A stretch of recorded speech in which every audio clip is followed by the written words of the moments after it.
Coucou tout le monde. Alors aujourd'hui je vais vous parler d'un sujet qui me tient vraiment à cœur.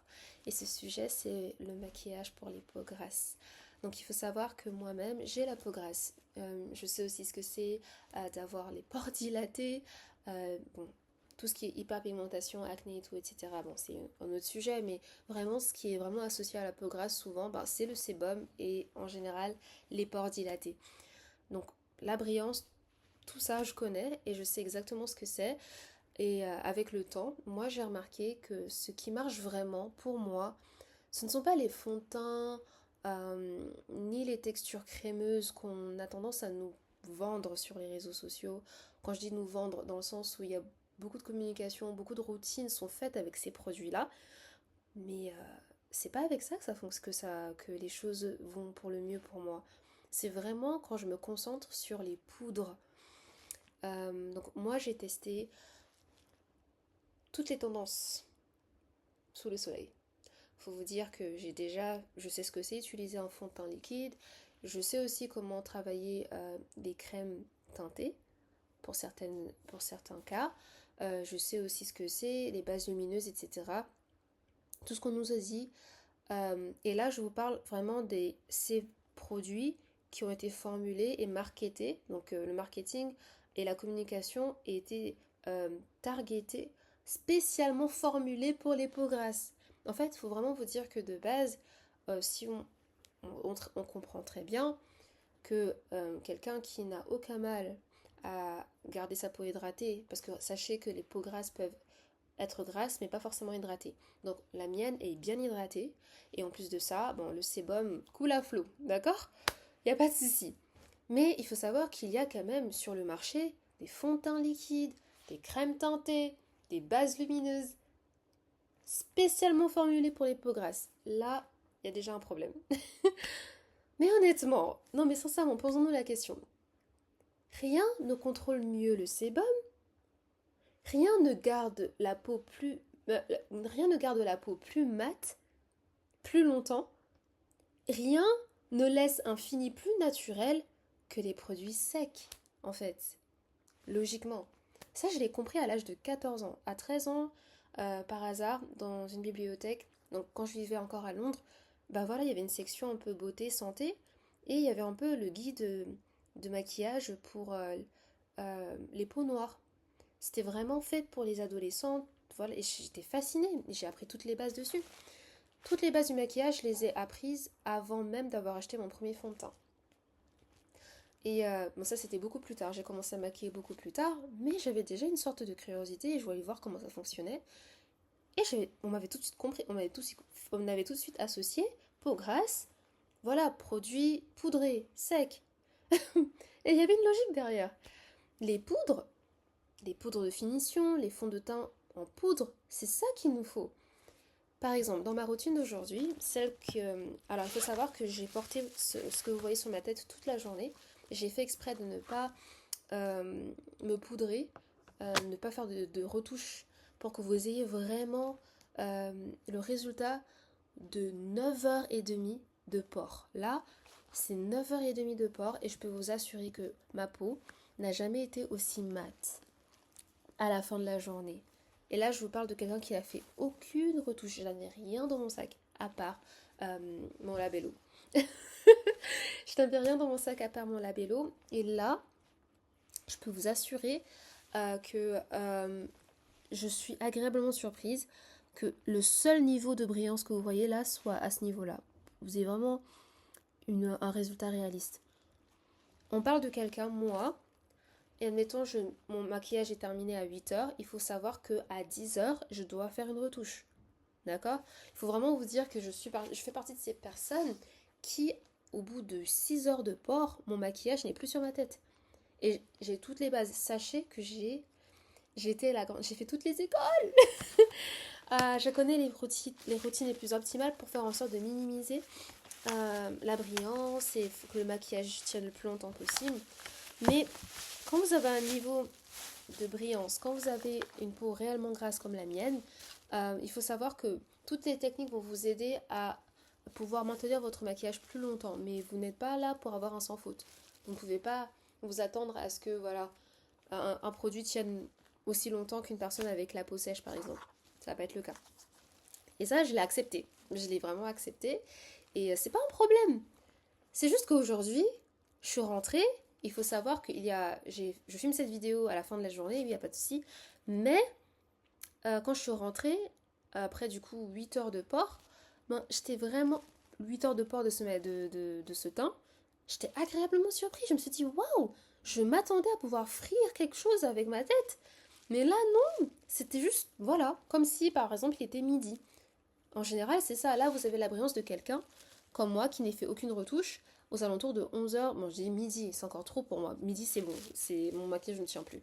Par contre, euh, j'ai ça, c'est ce que j'ai après 2 heures de port en full face, donc c'est-à-dire quand vraiment j'ai mis la totale et qui fait chaud.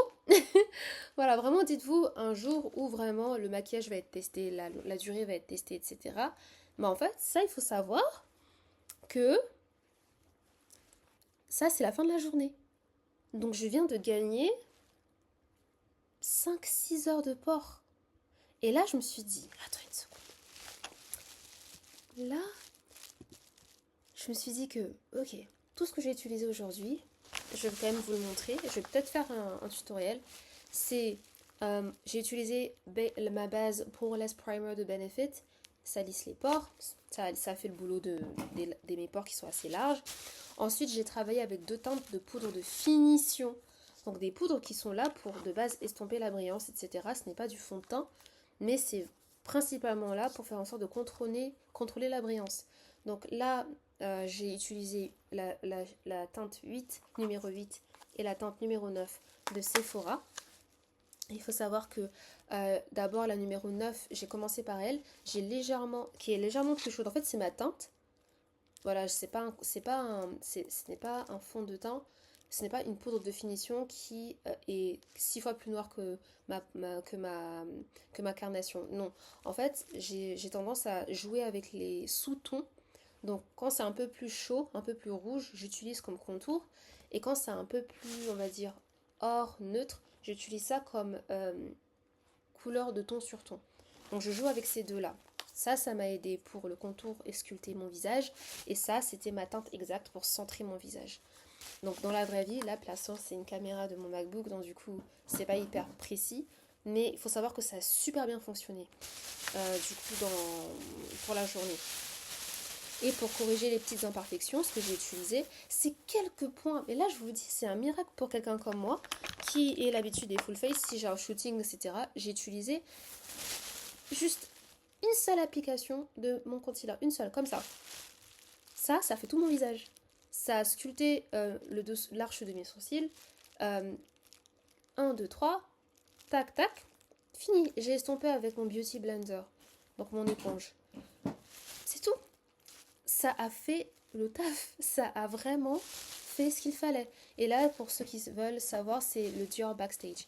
Donc il faut savoir que, franchement, je n'ai pas eu besoin de fond de teint liquide. Et pourtant, et il y en a aussi qui ont des fonds de teint de consistance crémeuse. Euh, Moi, ce que j'ai utilisé, bon, ce qu'ils vendaient, c'était le fond de teint liquide. Honnêtement, il a quand même des caractéristiques d'un fond de teint crémeux pour moi. Mais ce n'est clairement pas, par exemple, un fond de teint crémeux que vous verrez, par exemple, chez MAC. Voilà, c'est pas la même consistance. Mais par contre, j'ai pas eu besoin d'utiliser ça. J'ai pas eu besoin d'utiliser de fond de teint liquide. Ma peau était uniforme, elle était naturelle et mon sébum, il a fait fondre les produits entre eux et ont rendu finalement ce fini skin-like comme une peau, comme une seconde peau et sans brillance excessive en fait. Ça a vraiment tenu. Et j'ai reçu beaucoup de compliments sur le fait que j'avais bonne mine, etc. Et j'ai pas ça. Quand j'utilise mes, voilà, les autres produits, et pourtant, voilà, hein, je mets le prix. Je mets le prix et les techniques, je les ai travaillées. Ça marche quand je les fais sur les autres personnes, mais quand il s'agit de moi-même, ça tient pas, ça donne pas. Ça ne fait pas ce fini. Et du coup, ce que j'aime bien aussi faire, ce qui a aussi fonctionné, c'est l'application. Donc, le Beauty Blender que j'ai utilisé, vous voyez, là, je sais pas si vous arrivez à voir, mais il est plein de couleurs. Parce qu'en fait, tout mon maquillage, je l'ai fait avec ça. Et ça, c'est vraiment important. Parce que les couleurs, parce que je savais ce que je faisais aussi, les couleurs ont pu se fondre les unes avec les autres. C'était uniforme. Donc le blush avait quand même les teintes quand même de mon fond de teint. Le blush avait des teintes. En fait, si vous voulez, il y avait tout ce qu'il fallait dans ce Beauty Blender. Donc là, du coup, il faut le laver. Mais c'est pour vous dire à la fin de mon maquillage, voilà à quoi ressemblait. Ça, c'était mon blush. Là, vraiment, vous pouvez voir que je travaille avec un seul outil. Pour certains, c'est incroyable, mais pour moi, c'est vraiment un truc. Je me suis rendu compte que des fois, less is more, d'accord? Mes eyebrows, j'ai juste utilisé un gel fixateur pour tenir mes sourcils en place. Et bien sûr, pour mon blush, je voulais tenir quand même à vous le montrer. C'est pas des blushs liquides, hein, c'est des blushs poudrés. Moi, ce que j'ai tendance à utiliser pour mon blush, c'est un. Alors, admettons, pour une peau caucasienne, vous voyez en général qu'elles aiment beaucoup utiliser les blushs qui ont des teintes rosées, rougeâtres, etc. Et ça fait bonne mine sur elles. Et même des fois des teintes marron. Oh mon dieu, mon téléphone. Ok. Mais en fait, sur moi, ce que j'ai remarqué, c'est qu'il fallait absolument que j'utilise les teintes violettes. En fait, le violet pour moi, c'est ce qui fonctionne le mieux. Et c'est une poudre en fait. C'est un eyeshadow, pardon. Et ça fonctionne très bien. Ça permet de définir par exemple le contour de mes yeux. Et aussi, j'utilise aussi pour un tout petit peu sculpter mon blush. J'ai tendance un peu à sculpter mon blush. Et après, ce que j'utilise avec le Bum Bum de mon Beauty Blender, donc le Bum Bum c'est là, en fait j'utilise en fait une teinte orange. En fait je mixe. Et en fait en faisant ça, donc le fond de teint, le blush orange je le concentre ici, au centre de mon visage.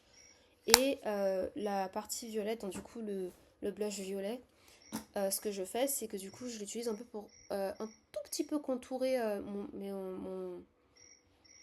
mes joues.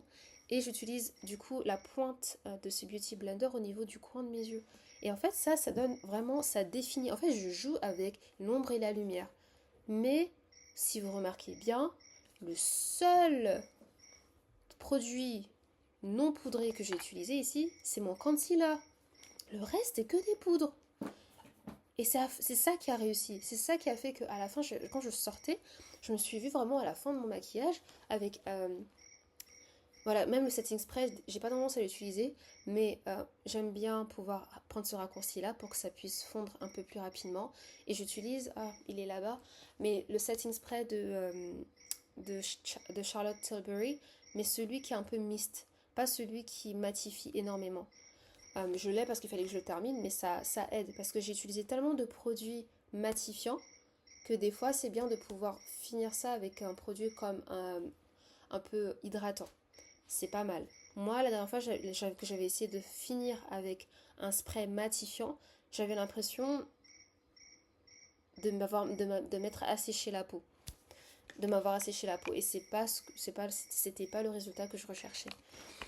Ça fonctionnait bien sûr, mais je pense que c'était ce genre de setting spray que vous auriez utilisé si vous aviez utilisé bien sûr des produits tels que votre fond de teint liquide, etc. Si vous avez fait comme la plupart des personnes aujourd'hui font, même quand elles ont la peau grasse, ils utilisent des bases liquides et crémeuses. Ce que je ne ferai plus en fait. Et moi ça a marché. Ça a marché pas juste une fois, mais ça a marché 3 fois. Je l'ai essayé 3 fois. À chaque fois que j'étais dans le rush, à chaque fois que j'étais pressée, c'est ce qui a fonctionné pour moi. Donc, qu'est-ce que ça veut dire? Ça veut dire que ma méthode, elle est simple. C'est vraiment, j'ai ma méthode, mais il y a plusieurs personnes qui l'utilisent, mais c'est juste que là, j'étais revenue à la moi quand j'avais 14 ans, 15 ans, quand je n'avais pas un budget énorme de make-up, et voilà, j'avais vraiment écouté la logique du sec sur le gras, vous voyez? Et donc voilà, ma première marque de maquillage que j'avais utilisée, c'était MAC. Voilà, ça a fonctionné au début. Voilà, c'était d'ailleurs un fond de teint crémeux. On m'avait conseillé un fond de teint crémeux. C'était très couvrant. Ok, ça m'avait aidé. Mais voilà, à la fin j'étais une boule d'ambiance. Je brillais de partout. Même si j'avais les outils, j'avais quand même les poudres, j'avais tout ce qu'il fallait. Voilà. Mais c'était pas l'idéal. Jusqu'à ce que je tombe sur Bare Minerals. Et en fait, mon problème avec Bare Minerals, c'est qu'en France, c'est très difficile d'y avoir accès et c'est devenu hyper cher aussi. Je trouve que voilà, là, ça n'a pas cessé d'augmenter avec les années. Mais en plus de ça, les teintes que je recherchais qui me vont, elles sont toujours en rupture de stock. Ils disent livrer en France, mais après, quand vous arrivez au bout de votre démarche et vos achats, ils ne livrent pas. Donc, à un moment donné, j'ai un peu abandonné. Sincèrement, Beurre Minéral, c'était vraiment ma marque, mais j'ai compris que franchement, ça faisait quoi 2 ans que j'essayais de mettre la main sur ma tante. J'ai tout essayé, à un moment donné, il n'avait plus, il passait que par Nocibé. Franchement, c'était le parcours du combattant. Et Nocibé, bon courage pour trouver votre tante, hein, sincèrement. Et à un moment donné, je me suis dit, bon, je vais pas non plus attendre que Bare Minerals puisse finalement réussir leur distribution. Là où je vais juste passer à autre chose. Et j'ai bien fait. Donc du coup, voilà. Sephora, j'ai dû me débrouiller en urgence avec ce qu'il y avait à Sephora et ça a fonctionné parce que j'ai au moins trouvé ma tante. Et ça a fonctionné. Même si c'est pas des powder foundation, c'était juste ce dont j'avais besoin pour travailler. Vous voyez, c'était des poudres de finition et c'était la meilleure découverte pour moi. Donc voilà, donc il faut savoir que ma méthode, elle consiste à juste privilégier, utiliser de la matière sèche sur ce qui va bientôt devenir gras, ce qui est ma peau. Donc quand on a la peau grasse, il faut penser en logique physique en fait. Le gras et le liquide, ben, ça fait pas bon ménage.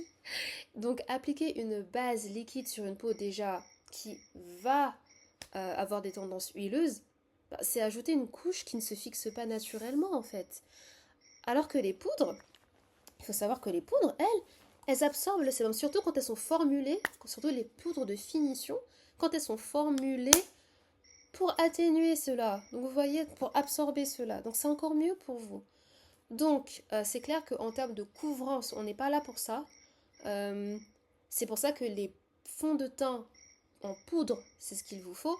Mais moi, par exemple, rien qu'en travaillant avec mes poudres de finition, parce que c'était par accident en vrai, j'ai pu avoir le rendu que je voulais. Ça me prend un tout petit peu plus de temps que si j'avais par exemple un fond de teint en poudre comme Bare Minerals le fait. Mais aussi, je me semble que Sephora aussi en fait, donc je vais essayer de voir ce que ça donne. Mais voilà, il faut savoir que ça a fonctionné. Je me souviens des anciennes marques que j'avais l'habitude de voir quand je grandissais, c'était Iman, etc. Elles travaillaient beaucoup avec ces matières-là, même Black Up. C'est juste que Black Up, j'ai un peu de mal parce que souvent, il y a certains. Je trouve que les undertones, soit c'est trop rouge, soit c'est trop orange, soit c'est trop vert.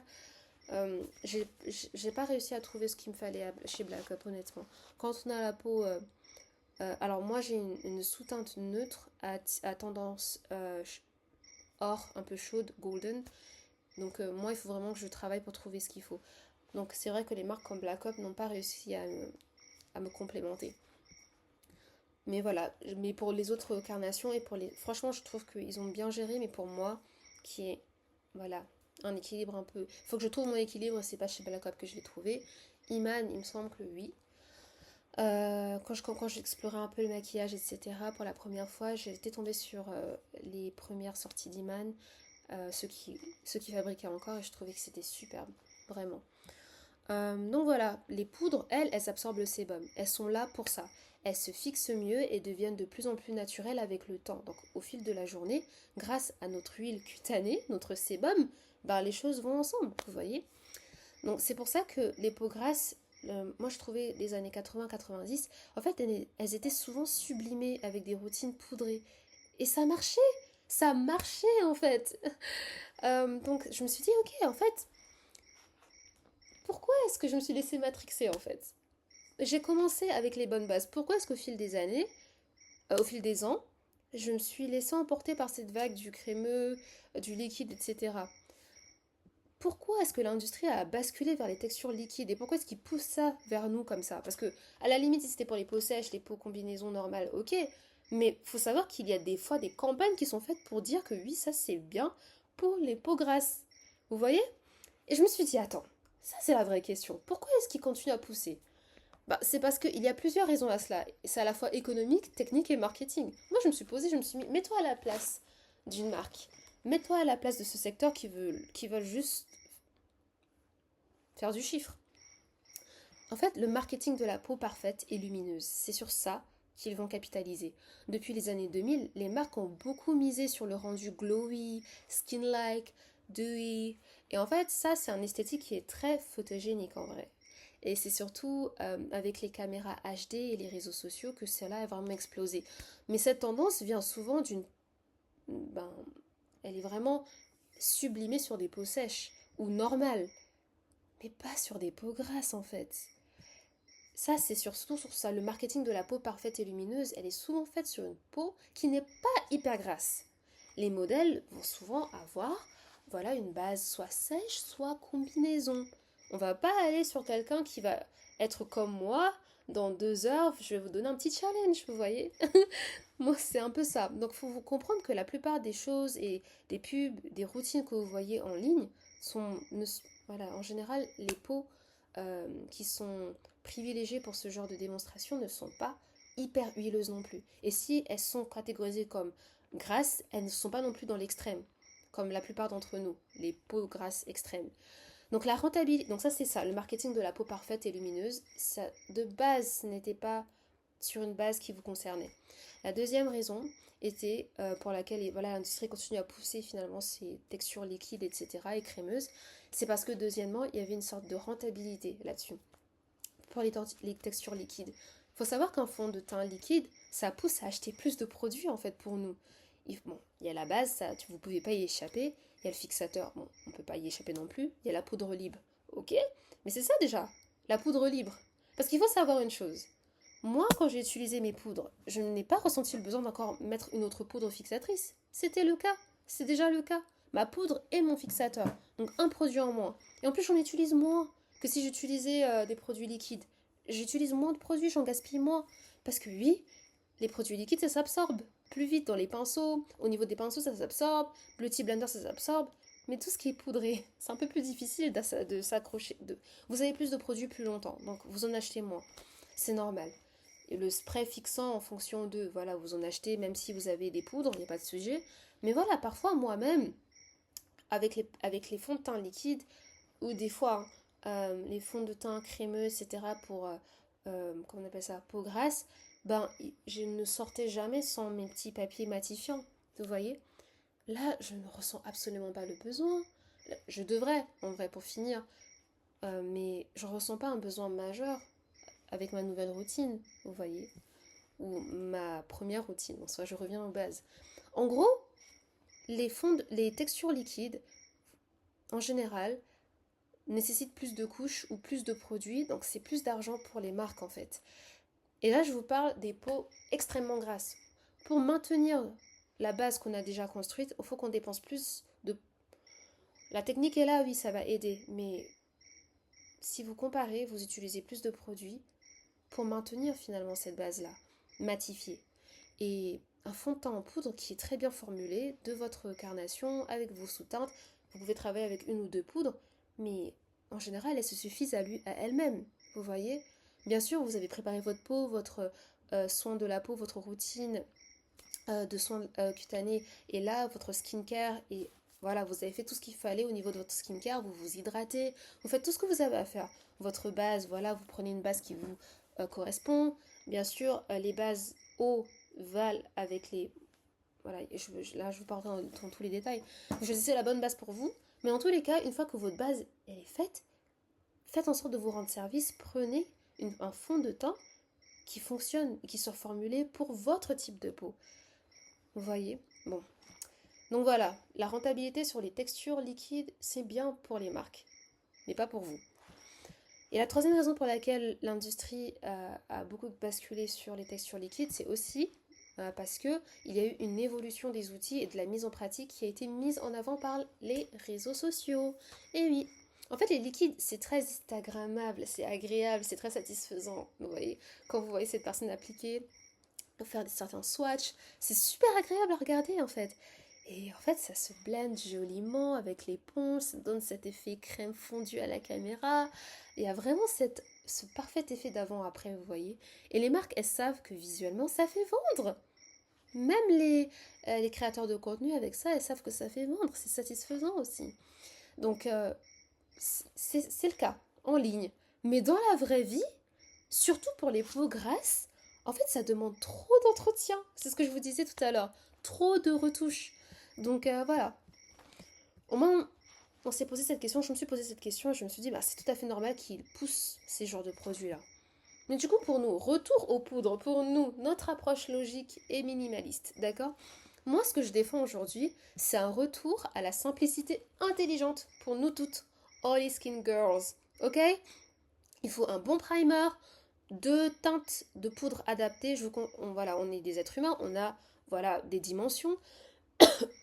En général, si vous voulez que votre maquillage soit vraiment flawless, donc sans défaut, voilà, votre teinte de contour. Et attention, moi j'utilise une teinte que je pourrais porter pour ma vraie carnation, sauf que l'undetone est un peu plus chaud, un peu plus rouge. Pareil pour ça, ma deuxième teinte, c'est ce que j'utilise pour ma teinte centrée, mais par contre c'est un peu plus neutre. Ça fonctionne pour moi, vous voyez. Mais en tout cas, essayez d'avoir quand même ces deux teintes-là. Une teinte pour vous aider à structurer votre visage et une teinte juste voilà, pour unifier le teint, tout simplement. Donc ces deux teintes de poudre adaptées. Ensuite, un peu d'anti-cerne si c'est nécessaire. Vraiment là, sincèrement, partez sur l'anti-cerne. Le fond de teint n'est pas le fond de teint liquide n'est pas nécessaire. Je pense que votre seule base crémeuse et liquide devrait être votre anti-cerne. Sincèrement. Ok, et c'est tout. Donc finalement, il y a quoi?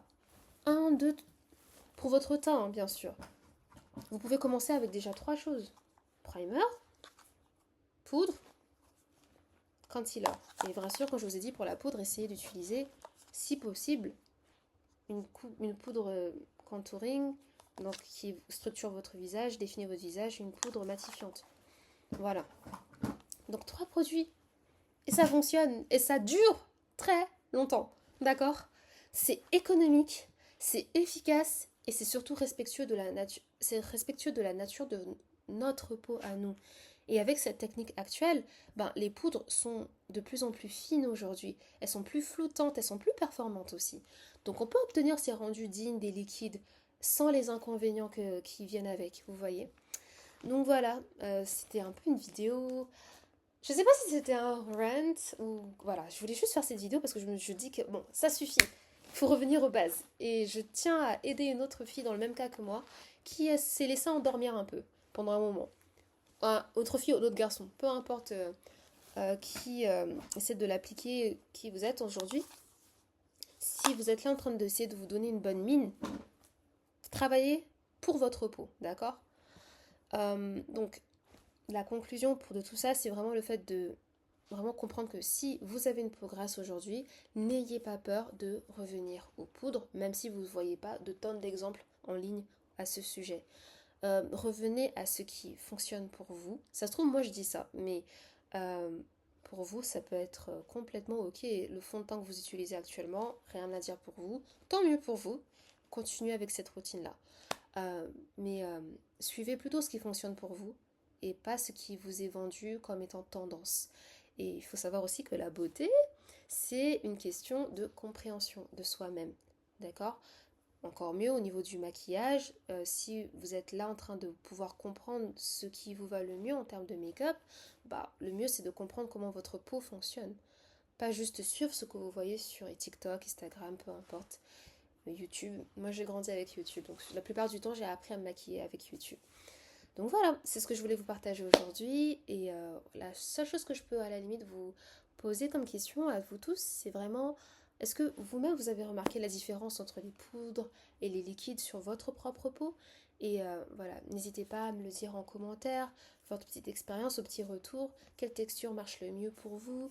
Et vraiment, si vous le souhaitez, je pourrais aussi vous montrer ma routine complète, full powder, dans une prochaine vidéo, mais je le ferai uniquement si j'en vois que y a un réel intérêt pour l'instant. Donc voilà. J'espère que cette vidéo n'était pas super super super longue. De toute façon, même si elle est en vrai, bon, désolée. Et je tenais à vous la faire jusqu'au bout. Et j'espère vraiment que ça aura pu vous aider. Et merci d'avoir regardé cette vidéo jusqu'au bout. Et bye.